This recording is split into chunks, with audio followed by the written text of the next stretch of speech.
Hello all, നിങ്ങൾ പലരും അറിഞ്ഞിട്ടുണ്ടാകും അടുത്ത അക്കാഡമിക് ഇയറിൽ നമ്മുടെ CBSEയുടെ ബോർഡ് എക്സാംസിൽ ഒരുപാട് മാറ്റങ്ങൾ പ്രപ്പോസ് ചെയ്തിട്ടുണ്ട്.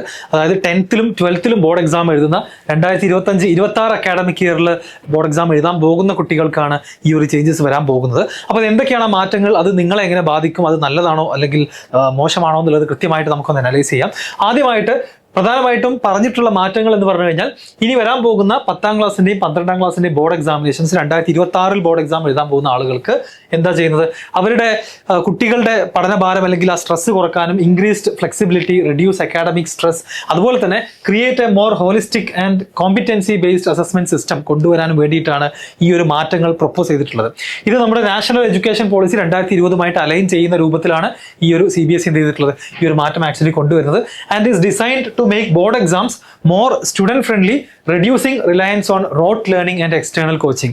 അത് കാണാതെ പഠിക്കുന്ന ഒരു സിസ്റ്റത്തിനും അതുപോലെ തന്നെ സ്കൂളിലെ എക്സാമുകൾക്ക് വേണ്ടി നമ്മൾ എക്സ്റ്റേണൽ കോച്ചിങ്ങിനൊക്കെ പോകുന്നത് കുറയ്ക്കാനൊക്കെ വേണ്ടിയിട്ടാണ് ഇത്തരം മാറ്റങ്ങൾ എന്ത് ചെയ്തിട്ടുള്ളത്, കൊണ്ടുവന്നിട്ടുള്ളത്. അപ്പോൾ എന്തൊക്കെയാണെന്ന് ചോദിച്ചു കഴിഞ്ഞാൽ, ആദ്യമായിട്ട് എന്തിനാണ് ഈ മാറ്റം എന്ന് ചോദിച്ചു കഴിഞ്ഞാൽ CBSE is changing the exam pattern to help reduce student stress which is often caused by the high pressure of board exams. അപ്പോൾ ഈ ബോർഡ് എക്സാംസ് വരുമ്പോൾ നമുക്ക് എപ്പോഴും അറിയാം കുട്ടികൾക്ക് എന്തായാലും ഒരു പ്രഷർ അവർ ഫീൽ ചെയ്യും. ഒരുപാട് സബ്ജക്ട്സ് 1.5 മാസം കൊണ്ട് എക്സാമിനേഷൻസ് എഴുതുകയാണ് എന്ന് മാത്രമല്ല, നമുക്ക് പബ്ലിക് എക്സാം കഴിഞ്ഞാൽ കിട്ടുന്നത് ഒരു ഫൈനൽ സർട്ടിഫിക്കറ്റ് ആണ്.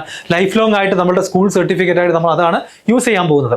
അതുകൊണ്ട് തന്നെ പ്രധാനമായിട്ടും വരുന്ന മാറ്റങ്ങൾ എന്തൊക്കെയാണെന്ന് വെച്ച് കഴിഞ്ഞാൽ, now with 2 exam opportunities in A year, ഒരു വർഷം തന്നെ 2 തവണ ബോർഡ് എക്സാംസ് എഴുതാനുള്ള ഓപ്പർച്യൂണിറ്റിയാണ് CBSE ബോർഡ് പ്രപ്പോസ് ചെയ്തിട്ടുള്ളത്. Students can improve there performance without വെറിയിങ് about A single attempt. നമ്മുടെ JEE മെയിൻ ഒക്കെ പോലെ ഒരു സിംഗിൾ അറ്റംപ്റ്റിൽ എന്തെങ്കിലും പറ്റിക്കഴിഞ്ഞാലും അടുത്ത ഒരു ഇംപ്രൂവ്മെന്റ് ഓപ്പർച്യൂണിറ്റി കൂടെ രണ്ടാമത്തെ അറ്റംപ്റ്റിൽ ഉണ്ടായിരിക്കും എന്നുള്ളതാണ് പ്രത്യേകത. The new system also moves away from rote learning, focusing more on understanding and applying concepts. അതായത് പഠിച്ച കാര്യങ്ങൾ അപ്ലൈ ചെയ്യുന്ന ആപ്ലിക്കേഷൻ ലെവലിലുള്ള ക്വസ്റ്റ്യൻസിലായിരിക്കും കൂടുതൽ ഇനി ഫോക്കസ്ഡ് ഉണ്ടാവുക. കാണാതെ നമ്മൾ തിയറിയും മറ്റും പഠിച്ചു പോകുന്നത് റിഡ്യൂസ് ചെയ്യാനാണ് ഉദ്ദേശിക്കുന്നത്. As suggested by the NEP 2020, the goal is to test students on how well they understand a subject rather than just how much they can memorize. Memorising ടെക്നിക്കുകളെല്ലാം മാറ്റി നിർത്തിക്കൊണ്ട് പഠിച്ച കാര്യങ്ങൾ എത്രത്തോളം അപ്ലൈ ചെയ്യാൻ പറ്റും എന്നുള്ളതാണ് മെയിൻലി ഇനിയുള്ള എക്സാമുകളിൽ CBSEയുടെ ബോർഡ് എക്സാംസിൽ ടെസ്റ്റ് ചെയ്യപ്പെടാൻ പോകുന്നത്. മേജർ ആയിട്ടുള്ള reforms one of the major reforms in CBSE board exams is the introduction of 2 examinations opportunities per academic year for 10th and 12th students.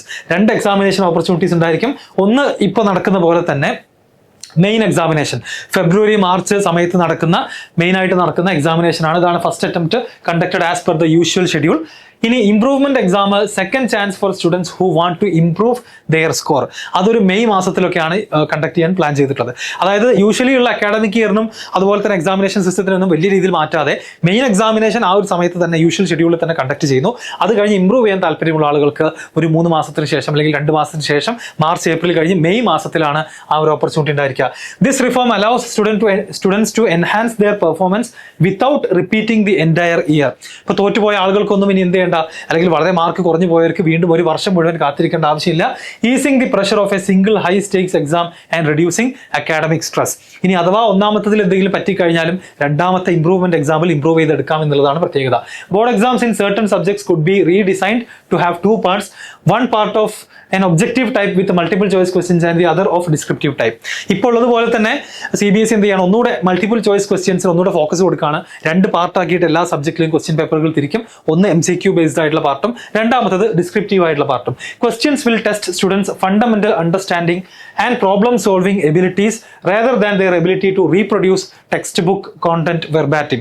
Text ബുക്കിലുള്ള സെന്റൻസുകളും പാരഗ്രാഫുകളും കാണാതെ പഠിച്ച് അത് റീപ്രൊഡ്യൂസ് ചെയ്യുന്നതിന് പകരം കുട്ടികൾ പഠിച്ച കാര്യങ്ങൾ അപ്ലൈ ചെയ്യാനും അതുപോലെ തന്നെ അവരുടെ പ്രോബ്ലം സോൾവിംഗ് എബിലിറ്റീസ് ടെസ്റ്റ് ചെയ്യാനായിരിക്കും ഇനി വരുന്ന ബോർഡ് എക്സാംസ് ശ്രദ്ധിക്കാൻ പോകുന്നത്.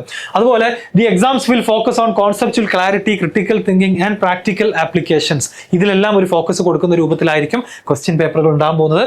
Sports students they have to appear in any one of the 2 board examinations of class 10 and no separate examination will be conducted for them. അപ്പോൾ എല്ലാവർക്കും ഈ 2 ഏതെങ്കിലും ഒന്നിലും എന്ത് ചെയ്യാം, പങ്കെടുക്കാം. ഇനി മെയിൻ എക്സാമിനേഷൻ സമയത്ത് അസുഖം വരുന്ന ആളുകൾ ഉണ്ടാവാം, അങ്ങനെ എന്തെങ്കിലും ചാലഞ്ചുകൾ ഫേസ് ചെയ്യുന്നവരുണ്ടാവാം. അവർക്കൊക്കെ ഈ രണ്ടാമത്തെ മെയ് മാസത്തിൽ നടക്കുന്ന ഇംപ്രൂവ്മെന്റ് എക്സാം എഴുതാവുന്നതാണ്.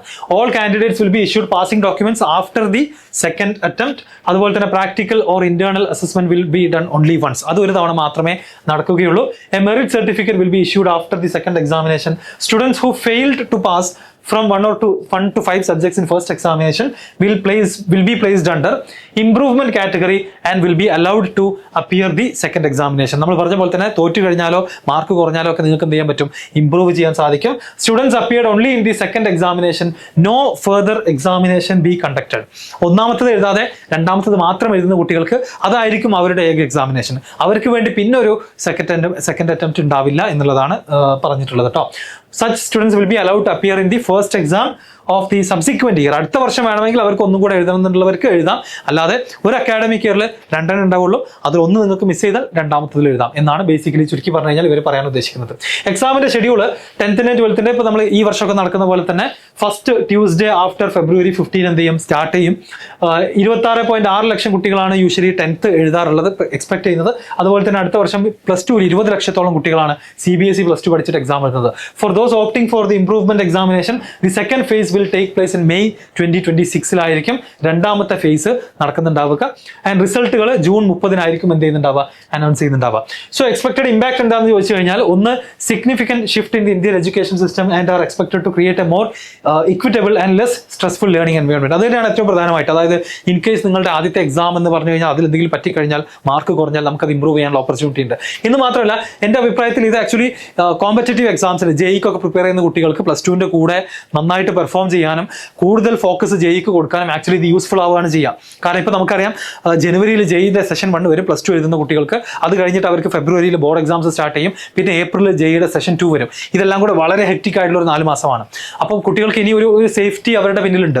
അതായത് ജെഇ ജനുവരിയിൽ തന്നെ അവർക്ക് +2 പഠിക്കുന്ന കുട്ടികൾക്ക് ഫോക്കസ് ചെയ്യാം. അത് കഴിഞ്ഞ് ബോർഡ് എക്സാംസ് വരുന്ന സമയത്ത് എഴുതാം. ഇൻ കേസ് അതിൽ മാർക്ക് കുറഞ്ഞാൽ മെയ് മാസത്തിൽ അത് ഇംപ്രൂവ് ചെയ്യാനുള്ള ഓപ്പർച്യൂണിറ്റി ഉണ്ട്. അപ്പോൾ ഒരേ സമയത്ത് സ്ട്രെസ് കുറച്ചുകൊണ്ട് ബോർഡ് എക്സാമും കോമ്പറ്റേറ്റീവ് എക്സാമും എൻട്രൻസ് എക്സാമിനേഷൻസും ഒരുമിച്ച് ഫോക്കസ് ചെയ്യാൻ പറ്റുന്ന ഒരു ഷെഡ്യൂളിലേക്കാണ് ഇത് പോകുന്നത് എന്നാണ് എൻ്റെ അഭിപ്രായം. അത് തന്നെയാണ് പറയുന്നത്. Additionally the competency based approach will ensure that students develop practical skills, preparing them better for higher education and career opportunities.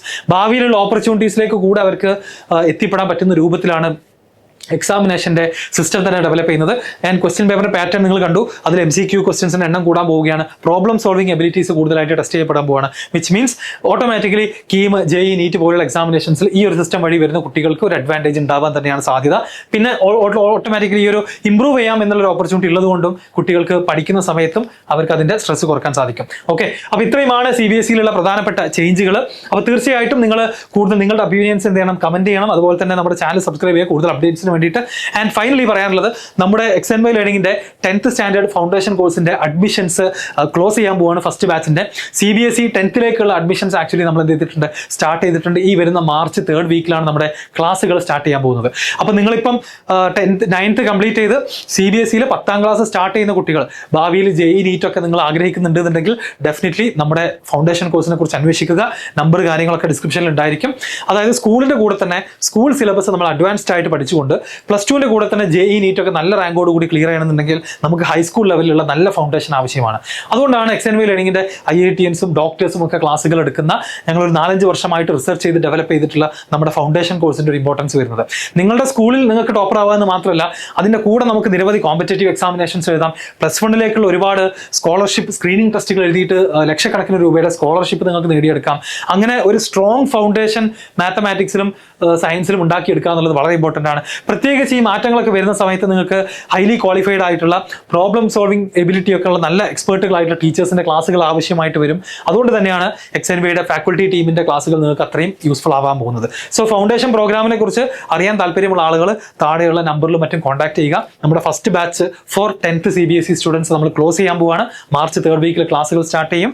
അതിന്റെ ഫസ്റ്റ് ഡേ മുതൽ തന്നെ ജോയിൻ ചെയ്താൽ ഏറ്റവും നല്ല രൂപത്തിൽ നിങ്ങൾക്ക് സ്മൂത്ത് ആയിട്ട് നമുക്ക് ഷെഡ്യൂൾ ചെയ്തുകൊണ്ട് ഡിസംബർ എൻഡോട് കൂടിയിട്ട് തന്നെ 10th സിലബസ് എല്ലാം കംപ്ലീറ്റ് ചെയ്യുന്ന രൂപത്തിലാണ് നമ്മൾ എല്ലാ വർഷവും പ്ലാൻ ചെയ്യാറുള്ളത്. ഓക്കെ, അപ്പോൾ അതിനെക്കുറിച്ച് അറിയേണ്ട ആളുകൾ കോൺടാക്ട് ചെയ്യുക. ആൻഡ് ബാക്കിയുള്ള ആളുകൾ ഡെഫിനറ്റ്ലി നമ്മുടെ ചാനൽ സബ്സ്ക്രൈബ് ചെയ്യുക. അതുപോലെ തന്നെ നിങ്ങളുടെ അഭിപ്രായങ്ങൾ, ഇത് നല്ല സിസ്റ്റമാണോ അല്ലെങ്കിൽ മോശമാണോ എന്നുള്ളത് നിങ്ങളുടെ ഓരോ സ്റ്റുഡൻറ്റും പാരൻറ്റും എന്ത് ചെയ്യുക, താഴെ കമന്റ് ചെയ്യുക. ആൻഡ് ഇൻ കേസ് ഈ വീഡിയോ മുഴുവനായിട്ട് ഏതെങ്കിലും സ്റ്റേറ്റ് സിലബസ് സ്റ്റുഡൻസ് കണ്ടിട്ടുണ്ടെന്നുണ്ടെങ്കിൽ നിങ്ങൾക്കും എന്ത് തോന്നുന്നു എന്നുള്ളത് ഡെഫിനറ്റ്ലി എന്ത് ചെയ്യണം, കമന്റ് ചെയ്യണം.